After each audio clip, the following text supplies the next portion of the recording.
My name is Sophia. I am 38 years old. For 10 years, I thought I had a solid marriage, a home, a future, a partner I could trust. But then, one day, everything ended with a single text from my husband. He left me for someone half my age, and he thought I would collapse. What he never knew was that I had already prepared, and that my story would not be one of defeat, but of strength, success, and revenge. 10 years. That is how long I have been married to Liam. A decade of shared mornings, of dinners at the same table, of vacations filled with laughter and photographs where our smiles looked real. I believed in us. I believed in him. But lately, something has shifted. At first, it was small. He started coming home late from work. "Just a project that needs extra hours," he said, and I wanted to believe him. I told myself that maybe he was working hard for us, for the future we had planned. But then it happened again, and again. Nights where I sat alone, the clock ticking, the food growing cold, my eyes staring at the door. I tried to smile when he finally walked in, but in my chest, a tightness was growing. One evening I asked him softly, "Why so late?" He looked away, his hand tightening around his phone. "Deadlines, clients, you know how it is." Then he kissed my cheek and went straight to the shower. I stood in the kitchen, listening to the water running, and I thought, he used to tell me everything. Now, silence. The phone became another wall between us. He used to leave it lying around, screen lighting up with harmless notifications. But now, it was always face down, always locked, and the password, the one I used to know, had been changed. I noticed the way he guarded it. If I walked too close, he would tilt the screen away. If it buzzed, his eyes darted toward it, as if protecting a secret. And in that moment, I felt something sharp pierce through me. A suspicion I didn't want to name. The money was next. Strange transactions. Receipts stuffed carelessly into his jacket pockets. Dinners at places we never went to together, hotels I had never heard of. When I held one of them in my hand, my fingers trembled. I wanted to believe it was nothing, a business meeting perhaps. But deep down, I knew better. I told myself to stay calm, to watch, to listen. I had always trusted my intuition, and now it was screaming at me. Some nights, when he was asleep, I lay awake beside him, listening to the rhythm of his breathing. I stared at the ceiling and whispered into the dark, "Don't let it be true. Please, don't let it be true." But the signs kept coming, like cracks in a wall that no longer holds steady. He stopped asking me about my day, stopped laughing at my silly jokes, stopped reaching for my hand in the car the way he used to do without thinking. Instead, there was distance, a curtain falling between us. And yet, I stayed quiet. I smiled when I had to. I nodded when he offered excuses. Inside, my heart was unraveling, but my mind was preparing. One evening, I watched him walk out the door with his tie slightly loosened, phone in his hand, keys jangling with restless urgency. I whispered after him, though he could not hear, "Who are you rushing to?" When he didn't answer my calls later that night, I sat by the window, the glow of the streetlights spilling into the room. I held a glass of wine in my hand, untouched. The silence of the house wrapped around me like a cruel companion, and I thought of the life we had built together, the promises, the dreams, and I wondered, at what moment had it started to fall apart? There were moments when anger tried to break through, burning in my chest, but more often it was sadness, a heavy, unshakable sadness that made my body feel like stone. Still, I breathed. Still, I endured. Because I knew if my suspicions were right, I had to be ready. I remember one particular night when he slipped into bed hours past midnight. The sheets were cold when he lay down beside me. I turned slightly and whispered, "I miss you." He didn't answer. He only pretended to sleep. That silence told me more than any confession ever could. I closed my eyes, my body trembling, but my mind was sharp. The Sophia he once knew might have been naive, but the woman I was becoming was watchful, careful, quietly preparing for the storm I could already feel gathering on the horizon, and even in the darkness, I promised myself I would not be destroyed by this. There comes a moment when intuition is no longer a whisper, but a steady voice that refuses to be ignored. I had felt it for weeks, like a shadow at the edge of my vision. A warning, a quiet pulse in my chest saying, "Be ready." I could have confronted him. I could have shouted, demanded answers, torn the curtain down with fury. But something inside me said, "No, not yet. Not until I was certain, and not until I had secured what was mine."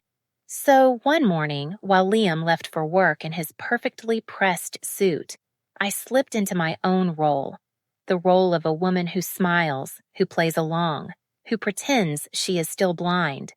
But the truth was, I had already begun my preparations. I remember walking into the bank, the cold air, the quiet hum of machines, the faint scent of paper and ink. I asked for a private meeting. My voice was calm, steady, though my hands trembled slightly on the polished wood of the desk.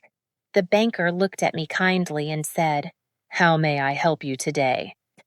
And I answered with a small smile, "I'd like to open a new account, just for me."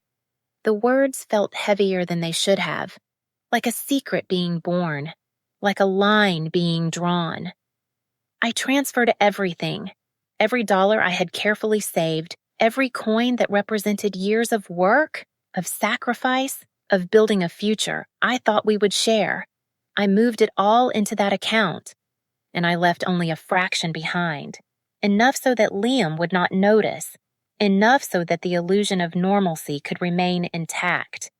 When the papers were signed, when the banker handed me the folder with my new details, I held it like a weapon disguised as paper, and in that moment I whispered to myself, I knew this day would come. I carried the secret home with me. I walked into the house, into the kitchen where Liam sometimes left his coffee mug, into the living room where his jacket hung carelessly on the chair. I smiled when he called me later that night. I laughed at his stories, even when I knew they were lies, because the game was already in motion, and he didn't even know he was playing. There were nights when I stood in front of the mirror, brushing my hair, watching my own reflection with a stillness I had never seen before. I was not the same woman who had once trusted blindly. I was becoming someone sharper, someone who could hide her pain behind a smile. Sometimes, when Liam came home late, I would greet him at the door. I would ask, "How was work?" And he would sigh, loosen his tie, and mutter, "Exhausting. Meetings all day." I would nod, kiss his cheek, and turn away before he could see the flicker in my eyes. Inside, my heart whispered, I know more than you think." But I never let him see the truth. That was my strength. That was my shield. Each morning I rose early, made coffee, and set the table as though life was untouched. I packed his lunch. I kissed him goodbye. I let him believe I was still the devoted wife waiting at home. And yet, in my chest, there was a quiet power growing, because I had already secured the one thing he could never take from me, my independence. The money was not just money, it was safety. It was proof that I would survive whatever storm was coming. Sometimes, as I drifted to sleep beside him, I whispered words he would never hear. "You think I am blind, Liam. You think I am weak, but you are wrong. I am watching. I am waiting." And the silence of those nights became my training ground, a place where I learned patience, where I learned that revenge is not born in chaos, but in preparation. I began to notice everything, the way he glanced at his phone and smiled at messages I would never see, The way he hummed to himself when he thought of something pleasing, the sudden care he took with his appearance, the faint trace of cologne that lingered longer than usual. I cataloged it all, each sign, each detail, filing it away not as a wounded wife, but as a strategist. And through it all, I smiled. I laughed when he told jokes. I asked about his day. I let him believe that I was still his, still loyal, still waiting, but the truth lived beneath my skin like fire. I was no longer just his wife. I was my own protector, and when the moment came, when his betrayal finally showed its full face, I would be ready. So I lived each day as if nothing was wrong. I served dinner. I folded laundry. I lay beside him at night. But my heart was already building walls he could never break.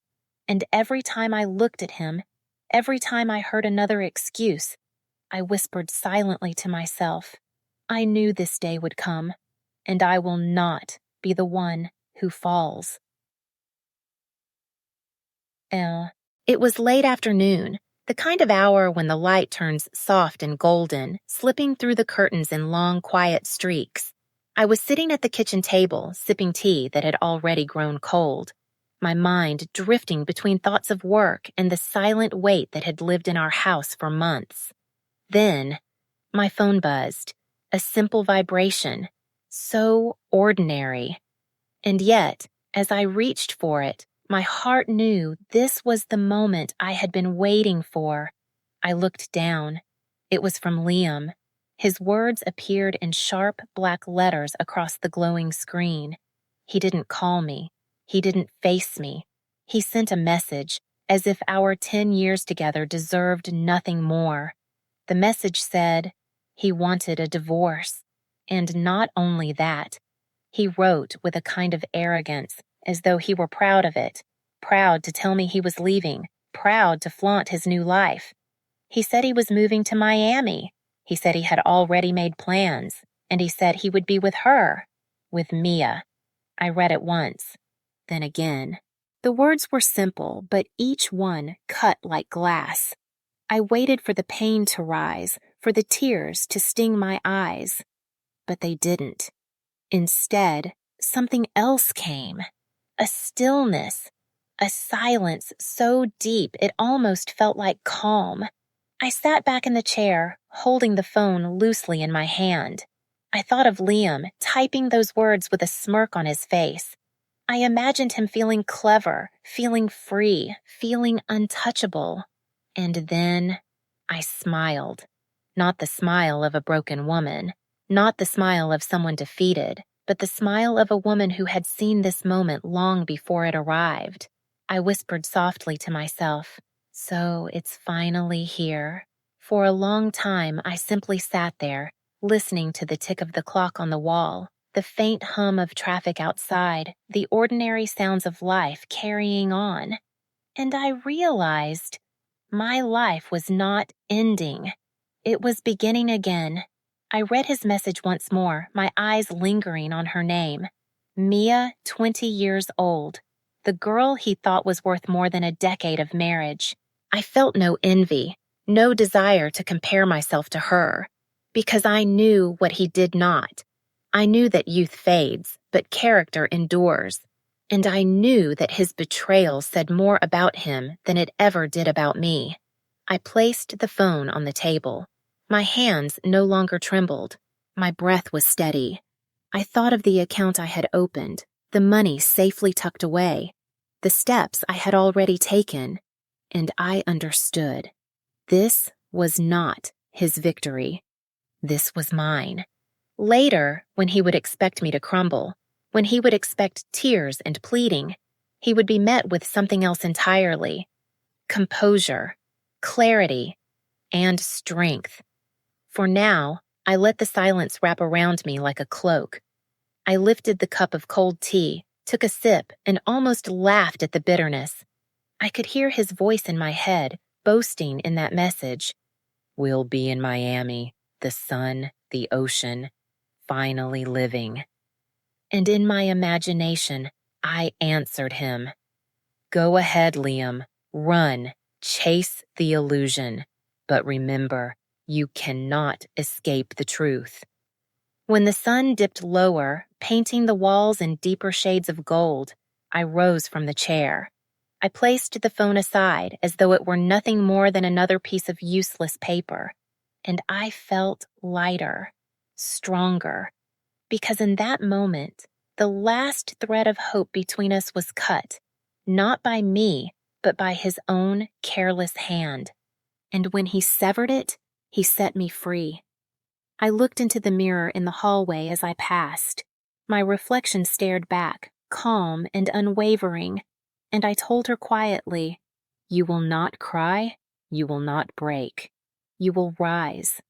And then, with a faint smile still lingering at the corners of my mouth, I walked into the living room, turned on the lamp, and began to plan.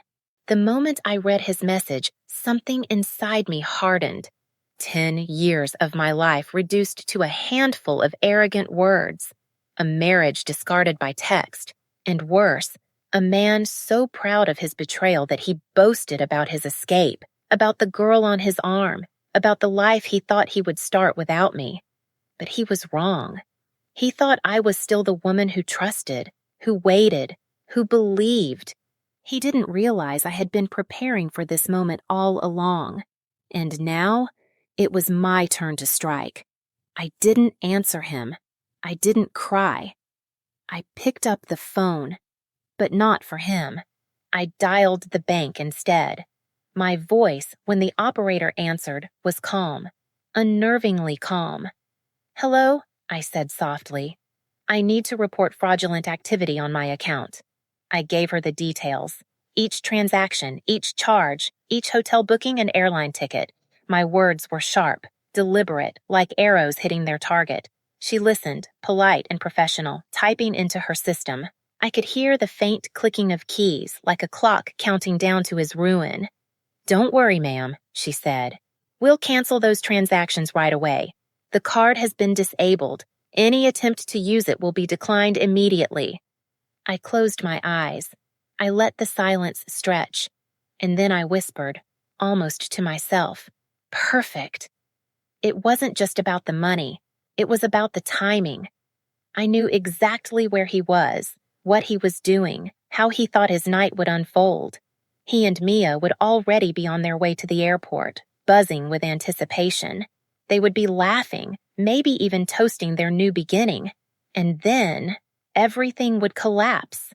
I pictured the moment vividly, the airline counter, his smug expression as he handed over the card. Mia clinging to him, her eyes shining with excitement. And then the screen flashing red. Declined, the attendant looking politely confused. "I'm sorry, sir. This card isn't working." At first, he would laugh it off. "Run it again. It's fine." But it wouldn't be fine. Not the second time. Not the third. I could hear Mia's voice already, sharp as glass. "What do you mean? You told me everything was paid for." And Liam, fumbling, angry, his face growing red. "It's a mistake. Just give me a second. I'll fix it." But there would be no fixing. I had made sure of that. I didn't stop with the card. I called again, this time asking for a fraud hold on the joint account he had drained.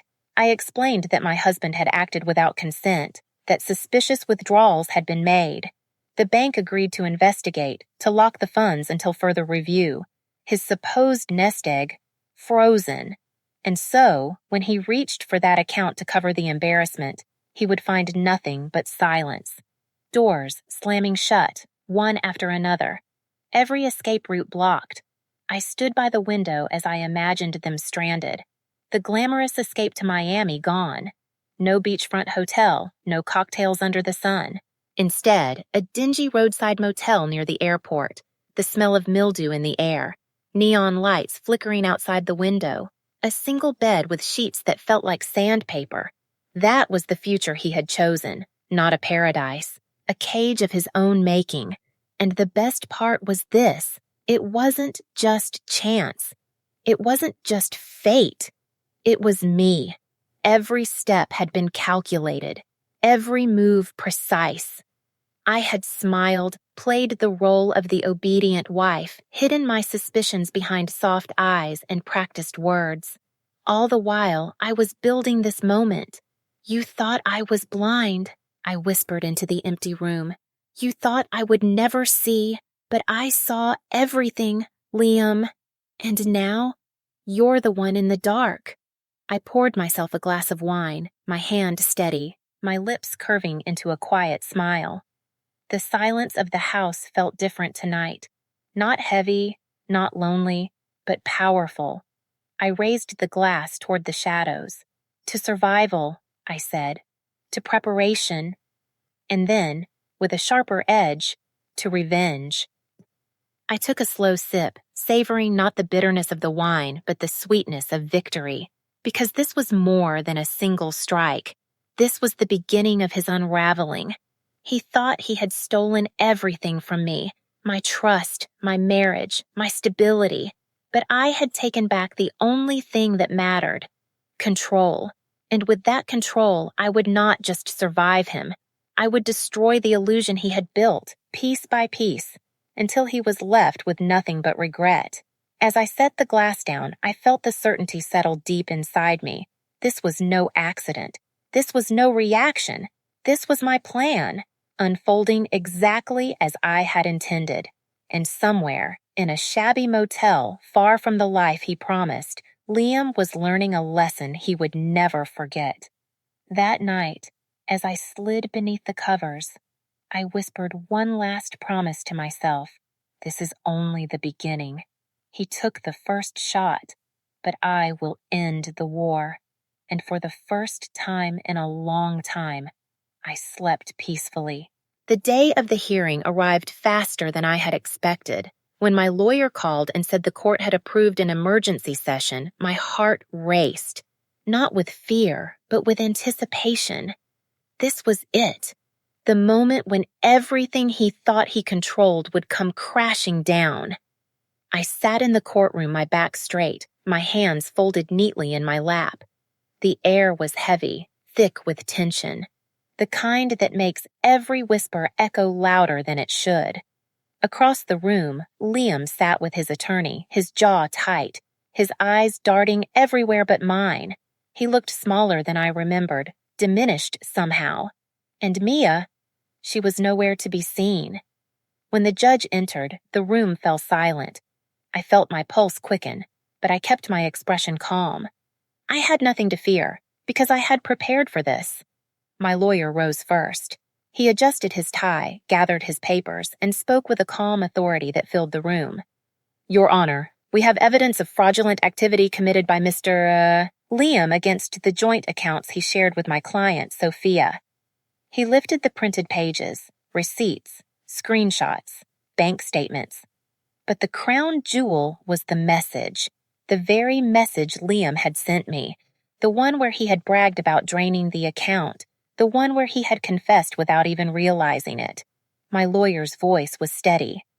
"In this message, Mr. Liam himself acknowledges withdrawing funds without my client's consent. He also admits to using those funds to finance a trip with another woman. This is not only financial misconduct, it is marital misconduct as well." I watched Liam's face as the words echoed in the chamber. His expression shifted from arrogance to discomfort, then to anger. He whispered something harshly to his attorney, but it was too late. The evidence spoke louder than he ever could. The judge leaned forward, eyes scanning the documents. The silence stretched, broken only by the shuffle of papers. Finally, the judge spoke. "This court finds the evidence compelling. The transactions were unauthorized. The admissions in these messages are clear." I held my breath as the decision unfolded. My lawyer pressed forward. "Your Honor, we request that Sophia's assets, her business, and her home be protected immediately. She has acted with responsibility. She safeguarded her own finances when she saw the warning signs." Meanwhile, Mr. Liam attempted to strip her of stability and security. Mais, the judge nodded, his tone firm. "The court grants protection of the marital home and of Mrs. Sophia's business and personal assets. Mr. Liam's claims to these are denied, given the evidence of misconduct. Furthermore, This court recognizes the fraudulent nature of the attempted withdrawals. The consequences of that will be addressed in due course." It was like thunder rolling across the room, the sound of justice, heavy and undeniable. I felt the air return to my lungs in a rush. For a moment, I had to steady myself because it was real now. The home I had built, safe. The business I had poured my soul into, mine. Every brick, every penny, every dream, protected. I turned my head slightly, and for the first time in months, I looked directly at Liam. Our eyes met. He expected to see fear, but what he saw was calm, composure, and something else, the quiet triumph of a woman who had refused to break. He looked away first. In that silence, I thought of the nights I had spent awake, staring at the ceiling, begging for strength. I thought of the cold meals, the excuses, the lies whispered in the dark. And now, all of it had led here, to this moment, to this victory. When the hearing ended, my lawyer leaned toward me and whispered, "You've won the first battle." And I nodded, my voice soft but certain. Yes, but not the last. I rose from my seat slowly with dignity, my footsteps echoing against the marble floor as I left the courtroom. Behind me, Liam remained slumped in his chair, his empire of deceit crumbling around him. Outside, the sun was bright, almost blinding. I closed my eyes and let the warmth wash over me, and for the first time in so long, I felt the world open again, vast and full of possibility, because now I wasn't just surviving him, I was defeating him, and this was only the beginning. His fall was slow at first, then sudden, like a house collapsing once the foundations give way. The money was gone, the accounts frozen. The cards declined again and again until even he could no longer deny it. And with the money, the image he had wrapped himself in began to unravel too. The people who once admired him stopped calling. Old colleagues whispered his name only to mock it. The respect he had demanded for years dissolved into nothing more than laughter behind closed doors. And the man who once strutted with such pride now walked with his head bowed. But the cruelest blow did not come from strangers. It came from Mia. At first, she tried to stay. Or perhaps she convinced herself she could endure it. The empty dinners, the shrinking bank account, the cheap rooms that smelled of mildew instead of perfume. But her voice grew sharper with every passing day. "You promised me a new life, Liam," she would hiss, her eyes cold. "You said Miami, hotels, freedom. And look at us now, stuck in this dump. You lied." And he, desperate, tried to soothe her. "It's temporary. I'll fix it, Mia. I just need a little more time." But time was not what she wanted. She wanted luxury. She wanted the dream, and Liam could no longer give it. "You're pathetic," she snapped one night. "I left everything for you, and you've given me nothing. You ruined everything." I imagined him shrinking under her words, his shoulders slumped, his voice breaking. "Please, don't leave me. You're all I have now." But she was already slipping away. First with her distance, nights spent out, calls taken behind closed doors. Then with her things, vanishing piece by piece, until one day she was gone. No note, no explanation, just silence where her laughter used to be, and Liam was left alone. When I finally saw him again, I barely recognized him. The man who once carried himself like a king now looked like a ghost of his former self. Thinner, older, broken. His pride had been stripped away, leaving nothing but shame in its place. We sat across from one another in a small cafe. For a moment, I only studied him in silence. And when his eyes met mine, I felt no anger left inside me, only pity. A sad, quiet pity for a man who had destroyed himself. He cleared his throat, his voice trembling. "Sophia, I was wrong. I see that now. I regret everything. Leaving you, hurting you. I lost everything. Please, I just want another chance.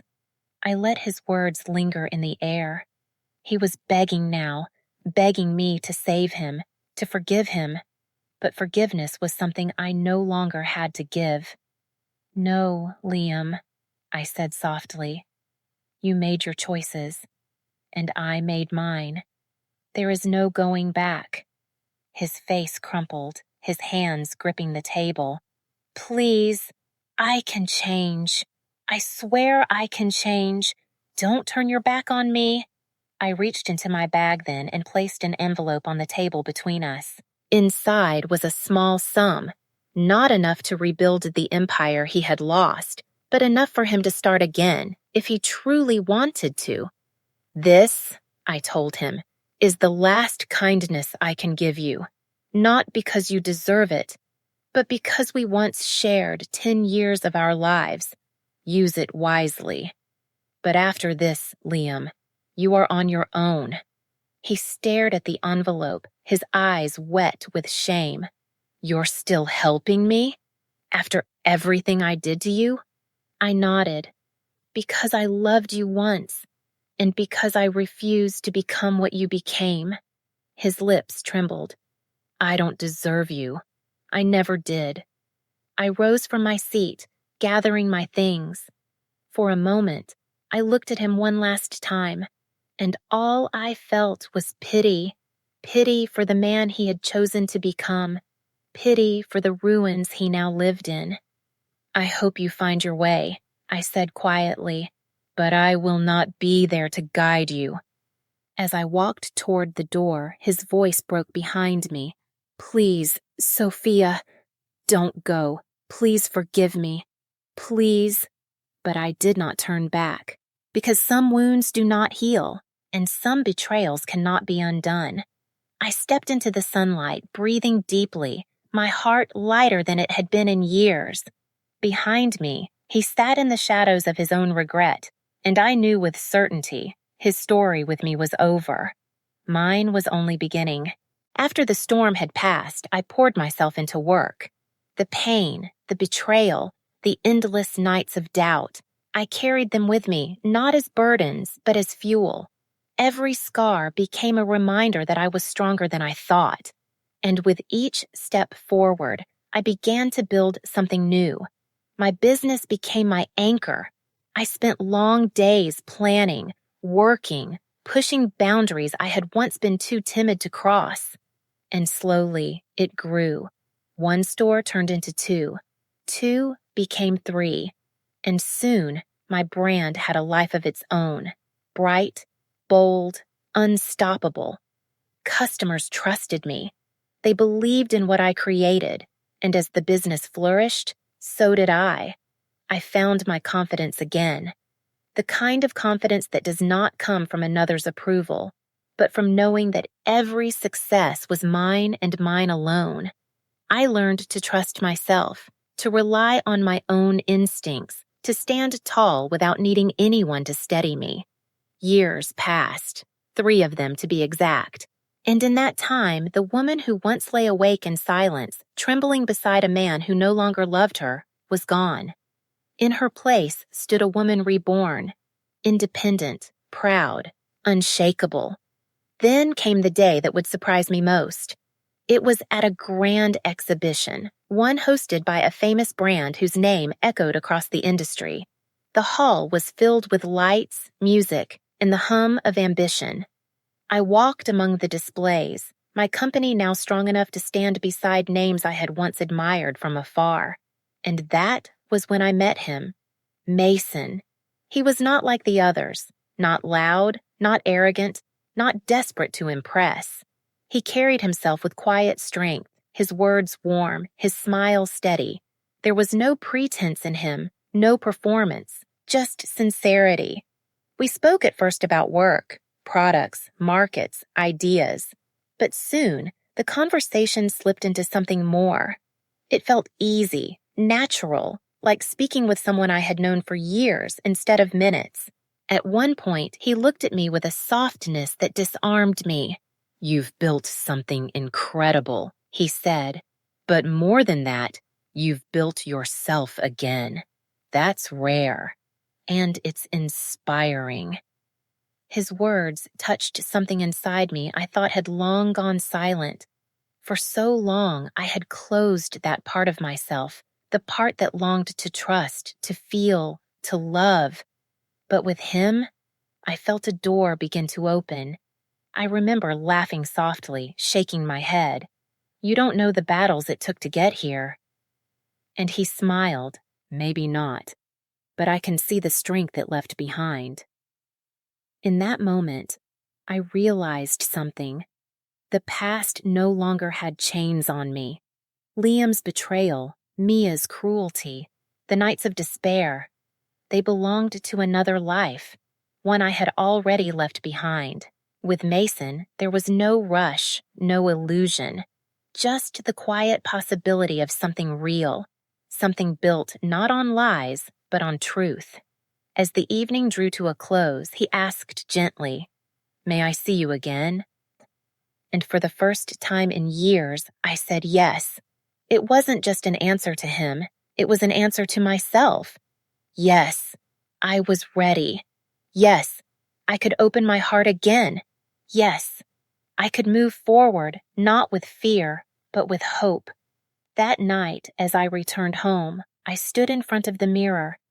The woman staring back was not the same woman who had once been broken. She was stronger, wiser, and finally free. And for the first time in a long time, I whispered into the quiet, "This is a new beginning, and this time it will be mine." 2 years passed. 2 years of building, of learning, of walking taller each day. My business had grown stronger. My voice had grown louder, and my heart, it had healed in ways I never thought possible. On that day, I stood backstage at a women's conference. The hall beyond the curtain was filled with hundreds of faces. Mothers, wives, daughters, dreamers. Women who had come not just to listen, but to find hope in the words of those who had walked through fire and survived. I took a deep breath. When my name was called, the applause rose like a wave, carrying me forward. I stepped into the light of the stage, the brightness washing over me, the sound of clapping hands filling my chest with warmth. For a moment, I stood silently, looking at all of them. And then I began to speak. "My name is Sophia," I said softly, "and I want to tell you a story." The room grew quiet, the air still. I spoke of the past, of betrayal, of nights filled with silence and doubt, of the moment I realized the life I had trusted was built on lies. I told them about the fear, the heartbreak, the temptation to give in. But then, I told them about the choice to rise instead of fall, to build instead of break, to fight not with rage, but with resilience. I saw tears glisten in the eyes of women in the audience. I heard whispers of recognition, as though my story was theirs too. And then I spoke the words that had carried me through it all. "Revenge," I said, pausing so my voice could reach every corner of the hall, "is not fire. It is not destruction. Revenge is not blood. Revenge is success. Revenge is standing tall when they expect you to kneel. Revenge is living a life so full, so free, that no betrayal can ever take it from you." The applause rose again, strong and steady, but I raised my hand gently to still it, because I had one more thing to say. I am not here today as a woman broken by the past. I am here as a woman rebuilt, independent, confident, free. And if I can do it, so can you, every one of you. The cheers that followed shook the room, and in that moment, I smiled, not just for them, but for myself. because I had become what I once thought I could never be. As the session closed, the lights dimmed. I took one last bow, the applause echoing like thunder in my chest. And then, as I turned to leave the stage, I saw him. Mason. He was standing just beyond the curtain, a bouquet of red roses in his hands. The sight of him stopped me where I stood. His smile was steady, his eyes full of the same sincerity that had first opened my heart years ago. And then, to my astonishment, he stepped forward. He knelt before me, the roses trembling slightly in his hand, the other holding a small velvet box. The hall gasped, and for a moment time seemed to hold its breath. His voice was clear, strong, but filled with emotion. "Sophia," he said, "you have taught me what strength truly looks like. You have shown me that love can be honest, steady, and real. I want to walk with you, not to save you, not to change you, but to stand beside you. Will you marry me?" The audience erupted in cheers, their voices filling the air like music. I felt tears sting my eyes, but they were not tears of sorrow. They were tears of gratitude, of joy, of rebirth. I bent down, my hands trembling slightly, and whispered so only he could hear. "Yes, yes, Mason." He slipped the ring onto my finger, his hands steady, his smile radiant, and as he rose, the lights of the stage bathed us both in gold. For a moment, I turned back to the audience. They were on their feet, clapping, cheering, their faces alive with hope. And I knew the message had been delivered, not just through my words, but through the life I now lived. As Mason took my hand, I walked with him off the stage, the sound of applause following us like a tide. And my heart whispered the truth I had always known, even in my darkest hours. Revenge is not fire. It is not destruction. Revenge is success. And as I stepped into the next chapter of my life, I carried that truth with me, smiling with calm, with confidence, with love.